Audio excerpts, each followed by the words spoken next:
दादा आज उमेदवारी अर्ज दाखल केलाय, काय प्रतिक्रिया? आज मी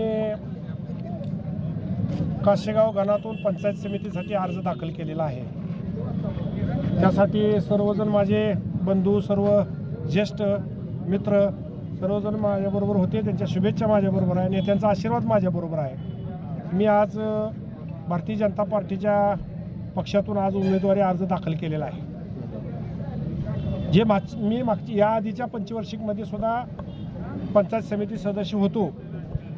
ज्या ज्या शासकीय स्कीमा असतील, विहीर असेल, शिलाई मिशनी असलेल्या, चापकटर असेल, अन्य घरकुल योजना असेल, हे लोकांपर्यंत तळागाळापर्यंत पोहोचवण्याचं काम केलं आहे। परंतु मागच्या 5 वर्षातनं जी वंचित राहिलेली लोक आहेत, त्या राहिलेल्या वंचित लोकांसाठी म्हणून मी आत्ता पुन्हा अजून एकदा उमेदवारी अर्ज भरलेला आहे आणि ह्या पंचवार्षिकमध्ये पुन्हा राहिलेल्या वंचितांना मी न्याय देण्यासाठी म्हणून उभा राहिला। अर्ज भाजपकडून आहे, भारतीय जनता पार्टीकडून अर्ज भरलेला आहे। काय विजन आहे? भारतीय जनता पार्टीनं जे नवीन स्कीमा काढलेल्या आहेत लोकांसाठी, त्या लोकांपर्यंत पोहोचवण्याचं हेच विजन आहे।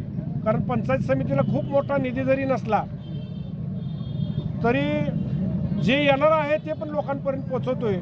तुमच्या मार्फत माझी शासनाला विनंती आहे की आपण आज जिल्हा परिषदबरोबर पंचायत समितीला कार्यकर्त्यांना उभा करताय, तर उभा करण्याबद्दल धन्यवाद। परंतु निधी जास्तीत जास्त पंचायत समितीला द्यावा आणि पंचायत समिती सदस्याला मिळावा, तरच आम्ही तळागाळापर्यंत लोकांपर्यंत अधिक निधी पोहोचवण्याचं काम करू। आव्हान कोणाचं वाटते?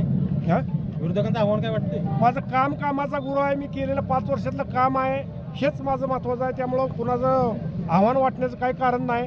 कामच एवढं आहे की जनता माझ्या पाठीशी आहे, त्यामुळं मला कुणाचं ही वाटत नाही। मतदारांना काय आव्हान? मतदाराला एकच आव्हान करणार आहे, मी जर मागच्या 5 वर्षामध्ये जर काम खरंच केलं असेल तरच त्यांनी मला मत द्यावं। मी जर कुठं त्यांच्या कामात कमी पडलं असेल तर निश्चित मला मत देऊ नये त्यांनी। विकासाचं काय विजन असेल?